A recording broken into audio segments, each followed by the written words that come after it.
Right now, inside a fortified vault in Kentucky, the United States government claims to hold 8,133 tons of gold.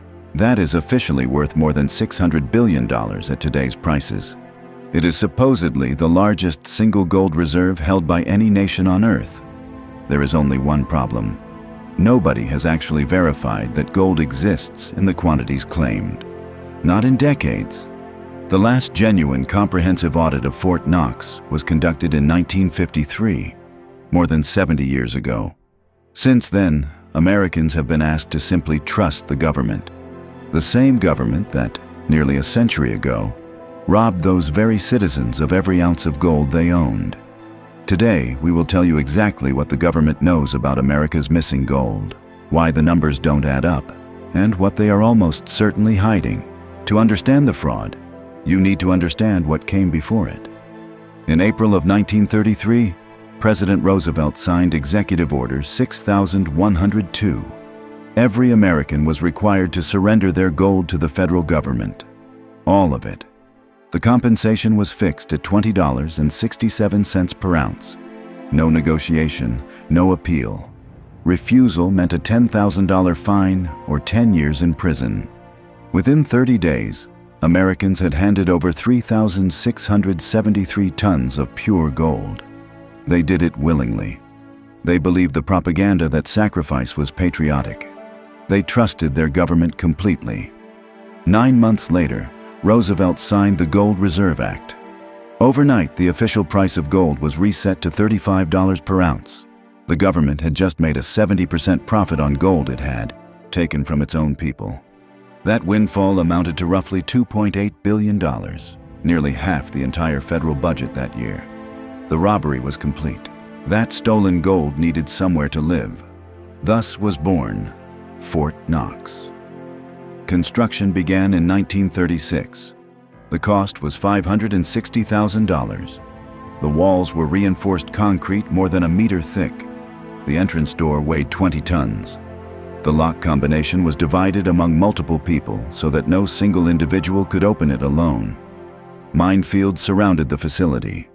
Guard towers were positioned at every corner.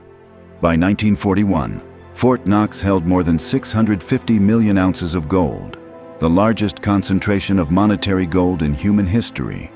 It was gold that had sat in American family homes just a few years earlier, inherited from grandfathers, saved through decades of honest labor. Now it sat behind a door that the American public would never be allowed to open. For a while, the arrangement held. The dollar was backed by gold at $35 per ounce, and the world accepted American currency on that basis. Then, in August of 1971, President Nixon ended the convertibility of the dollar to gold entirely. The gold standard was gone. America's massive hoard was now officially disconnected from the currency it had once anchored. And here is where the numbers begin to unravel in spectacular fashion. When Nixon closed the gold window, the government froze the official book value of its reserves at $42.22 per ounce. Today, gold trades at nearly $3,000 per ounce. Yet the Treasury still values its entire stockpile at $42. Officially, all of America's gold is worth just $11 billion. At real market prices, it would be worth over $600 billion. The government has not updated this valuation in more than 50 years. Ask yourself why. The answer, of course, is that revaluing the gold would raise immediate and unavoidable questions. Questions the government is not prepared to answer.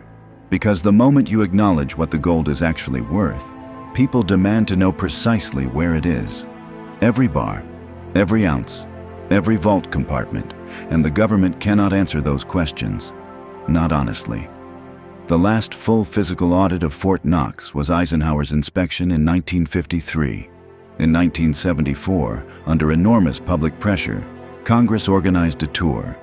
Journalists and elected officials walked through one vault compartment. 1 out of 15. They held a few gold bars. Nobody weighed them. Nobody checked serial numbers. Nobody assayed purity. The government called it an audit. It was theater. What the 1974 inspection also did not reveal was the quality problem. Here is a fact that almost never appears in mainstream reporting. The bulk of the gold stored at Fort Knox is made up of what the industry calls non-standard bars. These are bars that fail to meet the minimum purity requirements set by the London Bullion Market Association for International Settlement. According to documents submitted to a 2011 House Committee on Financial Services hearing, only around 17% of the gold in Fort Knox meets modern international purity standards. 17%. The remaining 83% would be rejected in any legitimate international transaction. France figured this out. The French central bank quietly sold 129 tons of its similarly impure gold reserves that were stored in New York. They replaced those bars with high-quality bullion that now sits on French soil. America has done nothing comparable. The reserves rot in place, substandard and unchecked. The origin of this quality problem leads directly back to Roosevelt's robbery. When the government melted down millions of gold coins confiscated from American citizens, they were not producing investment-grade bullion. They were producing coin melt bars. Those bars had a lower and inconsistent purity compared to the fine gold used in international trade. The government never intended for these bars to circulate or be tested. They were designed to sit underground forever, and so they have. For 90 years, America has held a mountain of second-rate gold and presented it to the world as a cornerstone of financial credibility. Stefan Gleason, CEO of Money Metals Exchange, described it plainly. We hold ourselves to a lower standard than the rest of the world. That is not a conspiracy theory. That is a professional assessment from inside the precious metals industry. The audit question finally reached a boiling point in early 2025. President Trump publicly announced plans to audit Fort Knox. Elon Musk, in his role leading the Department of Government Efficiency, offered to film the inspection himself and broadcast it. For a brief moment, it appeared as though the 70-year silence might finally be broken. Then Treasury Secretary Scott Bessent appeared before cameras. "All the gold is present and accounted for," he said. "We conduct an audit every year. The latest audit, completed September 30th, 2024, confirmed everything was in order." Trump stopped talking about it. Musk stopped talking about it. The subject simply disappeared. What changed? What did Bessent say in private that he did not say on camera? The public was given a reassurance and told to move on. This is precisely the pattern that has repeated throughout American history. Pressure builds. A partial inspection occurs. Officials offer soothing words. The matter is dropped for another generation. But the word audit deserves serious scrutiny. What the Treasury calls an annual audit is not what a forensic accountant would recognize as an audit. Auditors check vault seals. They verify that compartment doors remain locked. They confirm that paperwork matches previous paperwork. They do not weigh individual bars. They do not test purity. They do not match serial numbers against independent records. A Freedom of Information Act request for all historical audit reports was submitted by researchers seeking transparency. 7 reports were missing, simply gone. The government could not produce documentation of its own inspections, and yet Secretary Bessent stood before the American public and cited these non-existent records as proof of accountability. The legislative response has been inadequate. A bill designated H.R. 3795 was introduced in Congress to mandate the first genuine comprehensive audit in 6 decades. The legislation would require an independent auditor to physically inventory and assay every bar in every vault, publish the findings publicly, and repeat the process every 5 years. It would also require a complete accounting of any leases, sales, or encumbrances on the gold going back 50 years. This last requirement is critical because there is a theory, supported by serious financial analysts, that some portion of the gold may be physically present but legally committed to other parties through gold leasing arrangements. The same bar could be sitting in Fort Knox while simultaneously serving as collateral on a financee contract held by a foreign bank. The gold would be there, and it would also, in a very real sense, not be there. H.R. 3795 has seen no significant legislative movement since its introduction. To grasp the scale of what a real audit would involve, consider the logistics. Fort Knox alone holds an estimated 147.3 million ounces of gold. That gold is stored in approximately 368,000 individual bars, each weighing roughly 27 pounds. A proper audit, including physical weighing, purity assay, and serial number verification, would require an estimated 44,400 man-hours. The project would take between 18 and 24 months under the best conditions. Getting the necessary security clearances for outside auditors alone would take at minimum 2 months. The government has used this logistical complexity as justification for delay, but that argument grows weaker every year. The gold has now gone unverified for over 7 decades. Each additional year of inaction is a choice, not a sea on straight. Public opinion has already delivered its verdict. An informal survey conducted by Money Metals Exchange, one of the largest precious metals dealers in the country, asked more than 30,000 respondents whether they believed gold actually sits in Fort Knox. Only 10% said yes. 90% of the respondents either doubted or outright rejected the government's claims. A separate Rasmussen poll found that 75% of Americans want a formal audit of the Federal Reserve, which would necessarily raise questions about how America's gold reserves have been used in conjunction with monetary policy.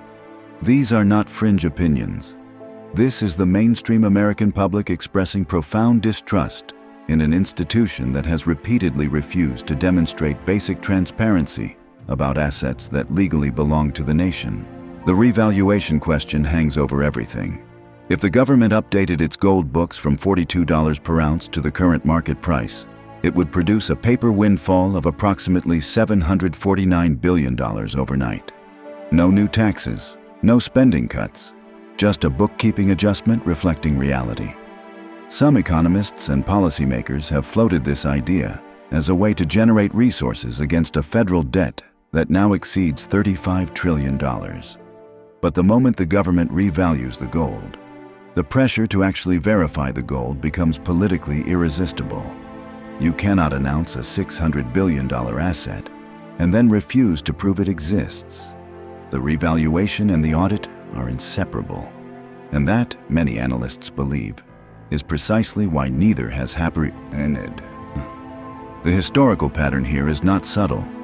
In the early 1950s, public rumors that gold was being drained from Fort Knox to fund wartime obligations forced Eisenhower to respond. He offered a limited inspection. Reassurances were issued. The concern faded. In the early 1970s, a Washington attorney published a book claiming $20 billion in gold was missing. A tabloid named the National Tattler ran the story and inflamed public sentiment.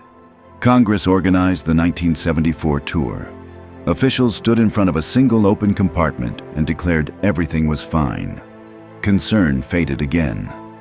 In 2025, Trump and Musk created the biggest push for transparency in 50 years. Then Secretary Bessent said a few words, and concern faded once more. Each cycle follows the same structure.